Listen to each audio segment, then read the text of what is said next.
ఓం శ్రీకృష్ణ పరబ్రహ్మణే నమః. శ్రీమద్భాగవతం. ఓం శ్రీ గురుభ్యో నమః. ఓం శ్రీకృష్ణ పరబ్రహ్మణే నమః. భాగవతం చదువుకుంటున్నాం మనం.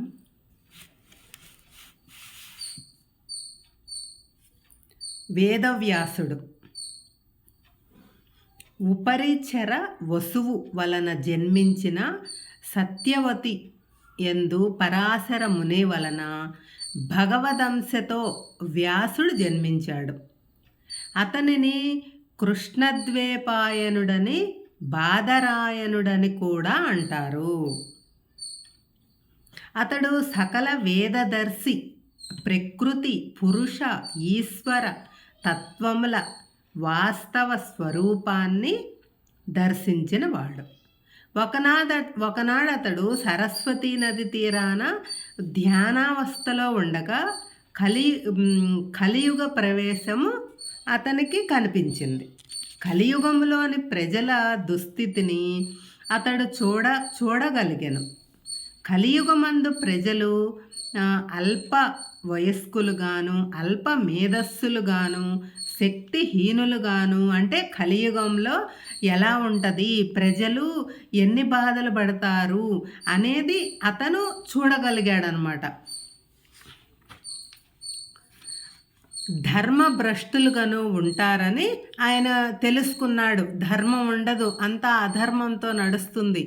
అలాంటి ప్రజలకు సుబోధకంగా నుండాలని, అంటే వాళ్ళ అట్లా బాధలు పడకుండా వాళ్ళు బాగుండాలని వేదాలను 4గా విభజించి అనేకమైన పురాణేతిహాసాలు రచించాడనమాట. ఆ వేదాలను 4 భాగాలుగా విభజించి వాటిని అనేకమైన పురాణాలు, ఇతిహాసాలు అన్నీ రచించాడు.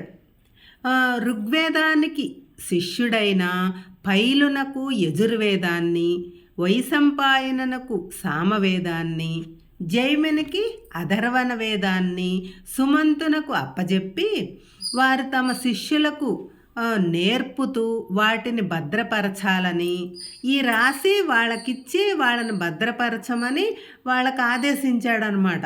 పురాణేతిహాసాలను నా తండ్రి అయిన రోమ మహర్షునకు అప్పజెప్పాడు. పురాణాలేమో రోమ మహర్షికి అప్పజెప్పాడు.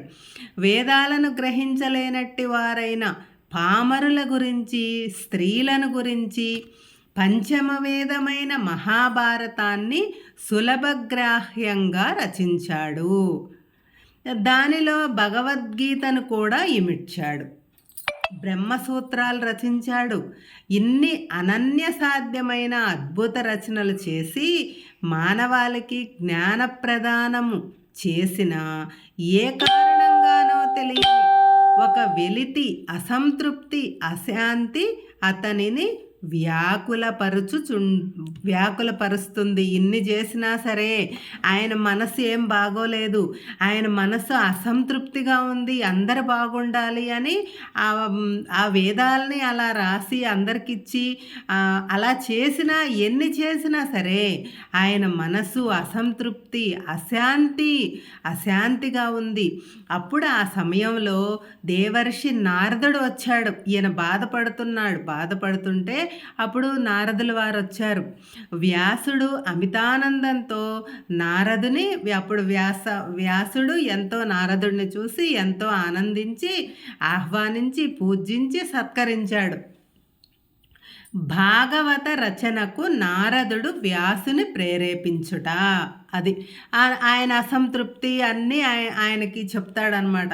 విడివిడిగా విస్తరించి ఉన్న వేద భాగాలను సేకరించి సంకలనం చేసి 4 వేదాలుగా క్రోడీకరించి గ్రంథస్థం చేసి వేదవ్యాసుడని ప్రసిద్ధికెక్కిన బాదరాయణుడు నారాయణాంశతో జన్మించిన అవతార పురుషుడాయన పంచమవేదమనబడిన మహాభారత గ్రంథాన్ని రచించి దానిలో ఉపనిషత్తుల సారమైన భగవద్గీతను కూడా పొందుపరిచాడు. బ్రహ్మసూత్ర గ్రంథమును రచించి ఇంకా ఎన్నో లోకోపకార రచనలు చేసిన వేదవ్యాసునకు ఏదో లోపించి ఉన్నట్టు వ్యాకులపాటు పీడిస్తుండగా దేవర్షి అయిన నారదుడు మహర్షి యొక్క ఆగమనం ఆయన చూసి ఎంతో ఆనందం కలిగింది. తనలో ఆవరించి ఉన్న అసంతుష్టికి వ్యాకులపాటునకు కారణమేమై ఉంటుందని, ఎందుకు నేను ఇన్ని చేసినా కానీ నా మనసు ఇంత అసంతృప్తిగా ఉంది, దీనికి కారణం అని అడిగి వ్యాసుడు నారదుడు వారిని అడిగాడనమాట, ఎందుకు నాకు ఇలా ఉంది. ఇంకా వ్యాసునకు నారదుడు ఇట్లా చెప్తున్నాడు, మహాత్మా బాదరాయణ, నీకు అనేకమైన గ్రంథాలను రచించి మానవాళికి ఎనలేని సేవ చేశావు. నువ్వెన్నో గ్రంథాలు రాశావు, రచించి మానవులకి ఎంతో సేవ చేశావు. మహాభారతం వంటి బృహత్ గ్రంథం రచించటానికి అన్యులకేమి సాధ్యం కాదు, మహాభారతం రాయాలంటే సామాన్యులకేమి సాధ్యం కాదు. కానీ ఆ గ్రంథంలో ప్రసంగవసనాన భగవానుని గుణాలను పేర్కొన్నావే గాని ప్రధానంగా భగవద్గుణగణాలను కీర్తించలేదు కదా. ఆయన గుణాలను కీర్తించలేదు. భగవత్ కథను కీర్తిస్తుంటే భగవానుడు సంతుష్టుడవుతాడు. అప్పుడు కీర్తించే వారి మనస్సు కూడా సంతోషంతోనే నిండిపోతుంది. భగవత్ స్వరూపలీల గుణవైభవాలను నుతించని గ్రంథమెంత గొప్పది. అంటే భగవత్ స్వరూపలీల, ఆయన గుణాలు, ఆయన వైభవాలు కూడా నువ్వు స్తుతించాలి. అయినా నువ్వు రాయలేదు అందుకు కాబట్టి అది నిస్సారమైనట్టిదే. అట్టి దానిని పరమహంసలైన భాగవతులు ఆదరించరు.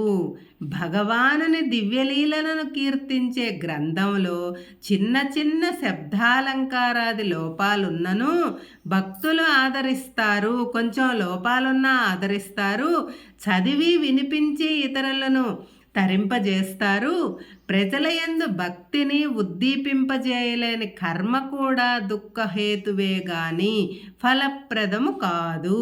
భగవద్భక్తిని కలిగించలేని ధర్మార్థ కామ సాధనలు మోక్షప్రదాలు కావు. నీవు దైవాంశ సంభూతుడవు, వేదద్రష్టవు, సర్వభూతహిత రతుడవు, సత్వగుణ సంపన్నులకు భగవద్ దర్శనం కలిగించగల జ్ఞానయుతుడవు, త్రిజగన్మోహనుడవైన త్రివిక్రముని దివ్యలీలనలు కీర్తించగల సమర్థుడవు నీవు.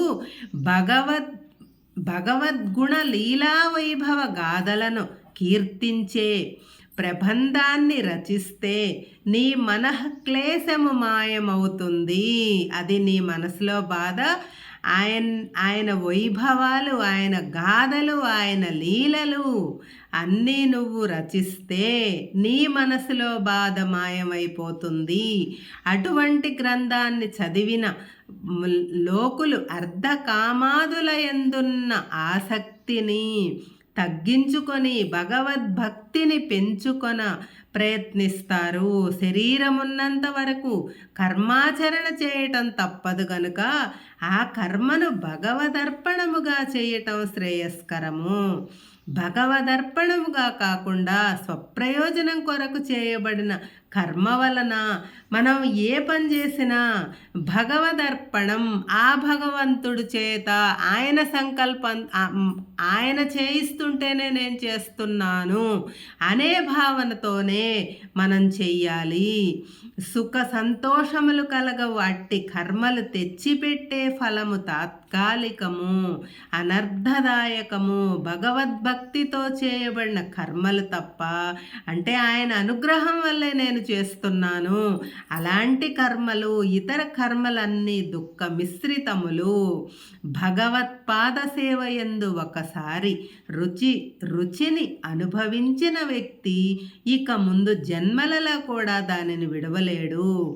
భగవద్భక్తి లేని జప తపో మంత్ర తంత్ర ధ్యానాధ్యయన జ్ఞాన ఇత్యాది సాధనలు ఎన్ని చేసినా, భక్తి లేనివాడు ఎన్ని చేసినా, ఇత్యాది సాధనలు ఎన్ని చేసినా జన్మ సాఫల్యం కలుగదు. ఏదో చేశాము అన్నట్టు అలా చేయటం కాదు.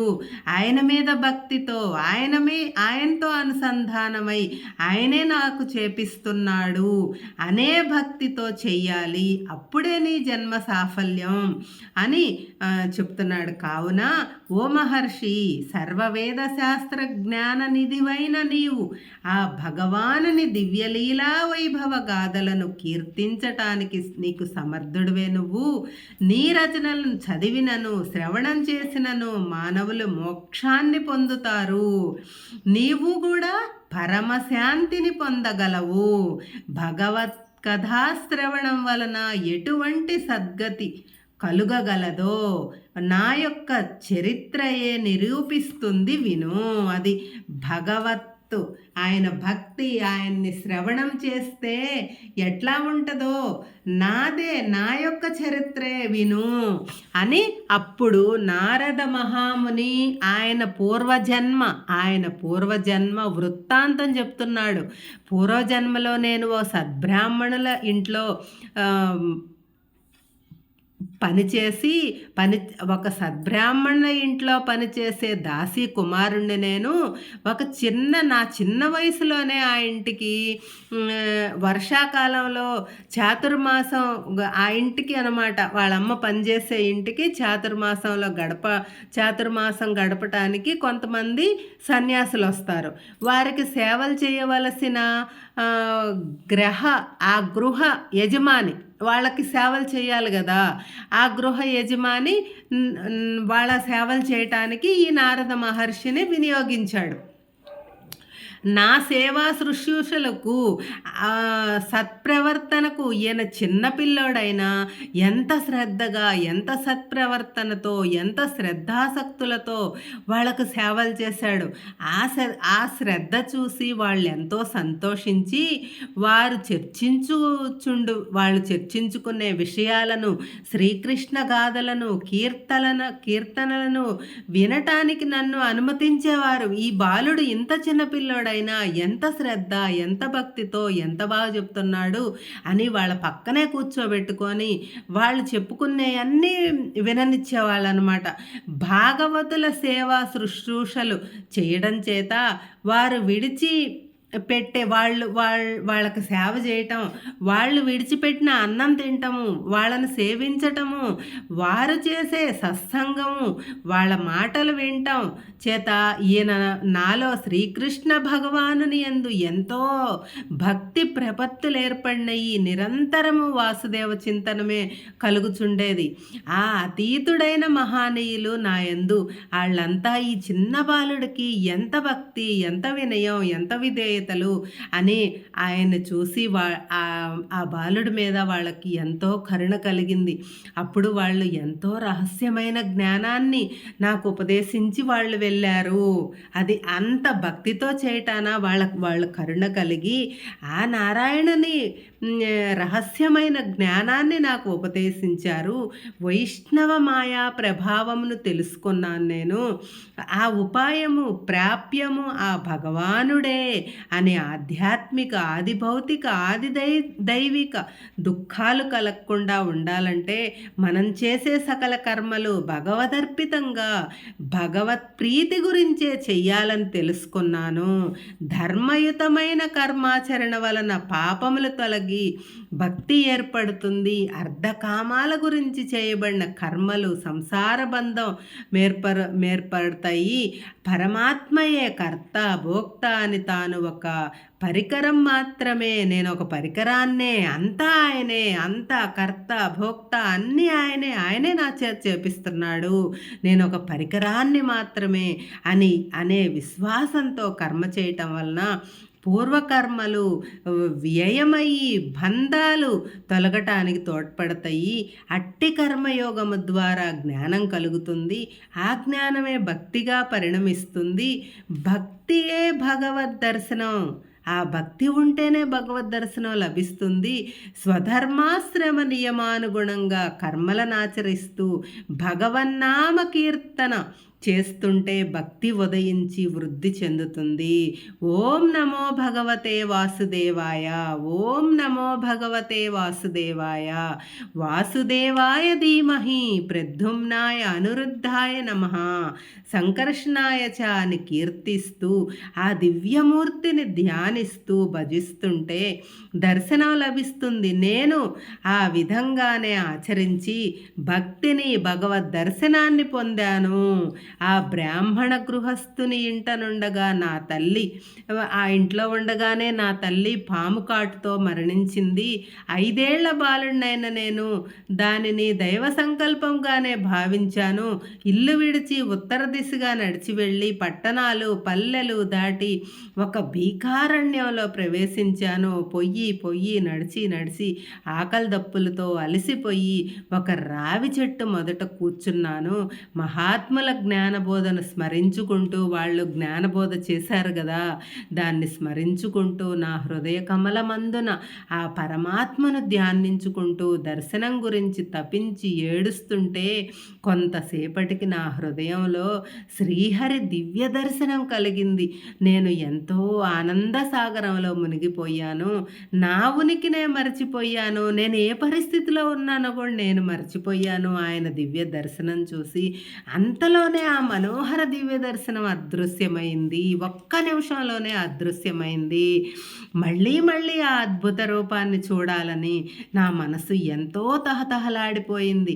ఆ రూపాన్ని ధ్యానిస్తూ ఎంతకాలం గడిపానో, ఆ రూపాన్నే ధ్యానిస్తూ ఎంతకాలం గడిపానో నాకే తెలియదు. కానీ నాకు మళ్ళీ ఆ దర్శనం దొరకలేదు. ఒక మధుర స్వరంతో నాకు ఈ వాక్యాలు వినిపించాయి. బాలక, నీవు సత్పురుషులకు చేసిన సేవ నీకు నాయందు నిశ్చల భక్తి ఏర్పడినది. ఆ భక్తిని యందు దృఢపడవలేనని నీకు నా దర్శనం ఒక్కసారి ఇవ్వబడింది. మరు జన్మలో నా భక్తుడవవుతావు నువ్వు. రాబోవు కల్పంలో పూర్వ శృతితో జన్మించి నా సేవ చేసుకుంటావు అని అప్పటి నుంచి నేను భగవన్నామ కీర్తనం చేసుకుంటూ సంచరిస్తూ శరీర పతనం గురించి ఎదురు చూస్తూ ఉండేవాణ్ణి. తదనంతరం నా జీవుడు బ్రహ్మదేవుని యందు ప్రవేశించాడు. సహస్రయుగముల తరువాత కల్పాదిలో మరీచి వశిష్ఠాదులతో సహా నేనును ఉద్భవించాను. భగవానునిచే నివ్వబడిన ఈ వీణను మోగించుకుంటూ ఆయన యొక్క లీలలను గానము చేసుకుంటూ బ్రహ్మచర్య దీక్షను వహించి ముల్లోకాలు సంచరిస్తుంటాను. ఇది వ్యాసుడికి నారదుల వారు చెప్తున్నారనమాట. ఆ భగవంతుణ్ణి ఎలా సేవించాలి, ఎలా కీర్తించాలి అని చెప్తున్నారు. హరే కృష్ణ.